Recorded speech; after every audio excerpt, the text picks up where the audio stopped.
Congress party కావచ్చు, లేకుంటే ఇతర ప్రతిపక్ష పార్టీలు కూడా వామపక్షాలు అవన్నీ కూడా లేవనెత్తితే, ఏ సంఘాలు లేవనెత్తినా కూడా డైవర్షన్ చేసే పాలిటిక్స్కు మాత్రమే అతను పరిమితమైపోయి సంవత్సర కాలం పాటు కూడా ప్రజలకు మోసం చేశాడు. దాదాపుగా సూపర్ 6 హామీలతో పాటు 143 హామీలు అనేది కూడా తెలుగుదేశం పార్టీ కూడా కూటమి పార్టీలు కూడా ఇవ్వడం కూడా జరిగింది. కేవలం సూపర్ 6 హామీలు అమలు పరిస్తేనే సంవత్సరానికి 81,000 కోట్లకు పైబడి కూడా సంక్షేమం అందించాల్సిన అవసరం కూడా ఉంది. కానీ ఒక్క హామీ కూడా అమలుపరచలేదు. కాబట్టి సూపర్ 6లో 81,000 కోట్లు సంవత్సరానికి గాను ఈ ప్రజలకు అనేది కూడా ఈ కూటమి ప్రభుత్వం కూడా ఈరోజు కూడా బాకీ ఉన్నట్లు కూడా అర్థం కూడా మోసం అనేది కూడా చేసింది. కానీ ఈరోజు జగన్మోహన్ రెడ్డి గారి నాయకత్వంలో వైఎస్ఆర్ కాంగ్రెస్ పార్టీ ఈ సంవత్సర పాఠం కూడా మేము ప్రతిపక్షంలో ఉన్నా అధికారంలో ఉన్నా ప్రజలు ఏ చెప్తే ఆ పాత్ర మేము పోషిస్తూనే మాది మాత్రం ఒకే బాట, అదే ప్రజల బాట, ప్రజల సంక్షేమము, ప్రజల కోసం మేము పనిచేస్తామని చెప్పేసి ఈ సంవత్సరం కూడా ఓడిపోయినా కూడా ఎక్కడ కానీ లేకోకుండా ప్రతి ఒక్క కార్యకర్త, వైఎస్ఆర్ కాంగ్రెస్ పార్టీ కార్యకర్త ఈ ప్రభుత్వాన్ని నిలదీసిన దానివల్లే సంవత్సరం తర్వాత ఈరోజు తల్లికి వందనం అని, అంటే ఆ రోజు అమ్మఒడి తల్లికి వందనం అనేది కూడా ఇవ్వడం కూడా జరిగింది. అది పేరుకు మాత్రం 67 లక్షల మందికి అని చెప్తా ఉన్నాడు. కానీ ఈరోజు ఇచ్చింది 35,700,000 మందికి 70,000 మందికి మాత్రమే ఈరోజు వాళ్ళు నిన్న బటన్ కొట్టింది కూడా. అది కూడా ఆ రోజు జగన్మోహన్ రెడ్డి గారు పాఠశాల అభివృద్ధికని 2,000 పాఠశాలకి ఇస్తే 15,000లో అంటే ప్రజల తల్లిదండ్రుల యొక్క భాగస్వామ్యం కూడా అభివృద్ధిలో కూడా కనపరచాలని చెప్పి ఇస్తే జే ట్యాక్స్ అని, జగన్ ట్యాక్స్ అని దుష్ప్రచారం చేసి ఇవన్నీ కూడా మేము 15,000 ఇస్తామని చెప్పేసి ఈరోజు మళ్ళా కూడా సేమ్ అదే విధానంలో 2,000 స్కూలుకు 13,000, అది కూడా 67 లక్షల మందికి కాకుండా ఈరోజు కేవలం 35 లక్షల మందికి పైబడికి మాత్రమే ఇవ్వడం అంటే ఎవరిని మోసం చేయడానికి? నేను ఈ ప్రభుత్వాన్ని హెచ్చరిస్తున్నాను. వైఎస్ఆర్ కాంగ్రెస్ పార్టీ తరఫున మేము ఎలా అయితే ఇప్పటి వరకు మీ మెడలు వంచి ఇది తెప్పించుకున్నామో భవిష్యత్తులో కూడా మెడలు వంచి అర్హతున్న ప్రతి తల్లికి కూడా ఎంతమంది పిల్లలకు అర్హతుంటే అంతమంది కూడా ఇప్పించే బాధ్యత వైఎస్ఆర్ కాంగ్రెస్ పార్టీ జగన్మోహన్ నాయకత్వంలో తీసుకుంటుందని చెప్పేసి కూడా ప్రజలకు చాలా స్పష్టంగా కూడా చెప్తున్నాం. అలాగే రైతుకు ఈరోజు అన్నదాత సుఖీభావ కావచ్చు, 20 తేదీ ఇచ్చేది కానీ అన్నీ కూడా మేము అనేది కూడా తీసుకుంటాం.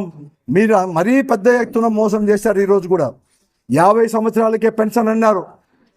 ఎస్సీ, ఎస్టీ, బీసీ, మైనార్టీ వారికి ఇంతవరకు ఎవరికి కానీ ఏ మహిళకు కూడా వారికి ఎవరికి కానీ ఇవ్వలేదు. అలాగే ఆడబిడ్డ నిధి అని 18 సంవత్సరాలు నిన్న ప్రతి ఆడబిడ్డకు కూడా ఈరోజు ఇస్తారంటే దాదాపుగా 3,000 కోట్లకు పైబడి కూడా ఏళ్ళకి ఇచ్చి ఉండాల్సింది. అది కూడా దాన్ని ఊసే అనేది కూడా మీరు ఎత్తలేదు. అలాగే అనేక రకంగా కూడా ఈరోజు గ్యాస్ అని చెప్తే ఒక్కొక్క గ్యాస్ కొద్దిమందికి మాత్రమే గ్యాస్ సిలిండర్ ఇవ్వడం జరిగింది. 3 గ్యాస్ సిలిండర్లను కూడా చెప్పారు. మహిళలకందరికీ కూడా ఉచితంగా కూడా బస్సు ప్రయాణం అన్నారు ఆర్టీసీ బస్సుల్లో.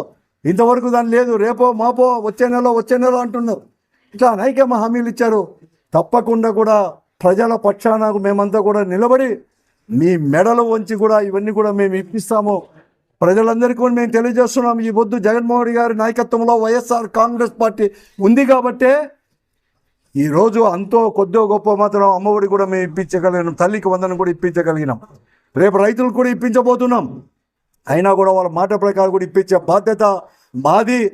మరొక మాట కూడా చెప్తున్నాను, విశ్వాసానికి ప్రతిరూపం ఎవరంటే వైఎస్ఆర్ కాంగ్రెస్ పార్టీ.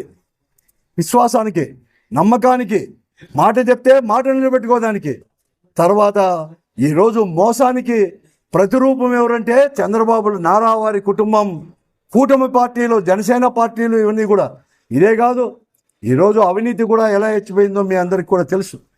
ఎలా కూడా ఈరోజు అందరూ కూడా ఎలా దోపిడీ చేస్తున్నారో కూడా తెలుసు. ఈరోజు శాసనసభ్యులు అందరూ కూడా చెప్తున్నారు మీకు వచ్చింది 11 అని. నిజమే కాదు. ఏ శాసనసభ్యుడైనా కూడా ఈ అవినీతికి దూరం ఉన్నాడనో కానీ, లేకుంటే ఈ అవినీతి అనేది కూడా చేయలేదని చెప్పి నేను అడుగుతున్నాను. ఈ అనంతపురం జిల్లాను తీసుకోండి.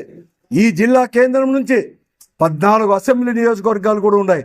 ఏ నియోజకవర్గంలో వారు ఏ వ్యాపారంలో లేదని చెప్తున్నాను. హోటల్లోకి వెళ్ళిపోతారు, బార్లలోకి పోతారు, బ్రాందీ లిక్కర్ షాపుల్లో కూడా వారికి మామూలు ప్రతి నెల 70,000 ఇచ్చేసి మీ ఇష్టం వచ్చిన రేటుకు ఎంఆర్పి రేట్ల కంటే ఎక్కువ అమ్ముకోండి మాకు ఇవ్వండి అని చెప్పేసి మీరు అడుగుతారు. ఇసుక అమ్ముకుంటున్నారు, మట్టి అమ్ముకుంటున్నారు, ఏది మీరు అమ్ముకోలేదు. కడకు పేదవారి పైన కూడా పోతున్నారు.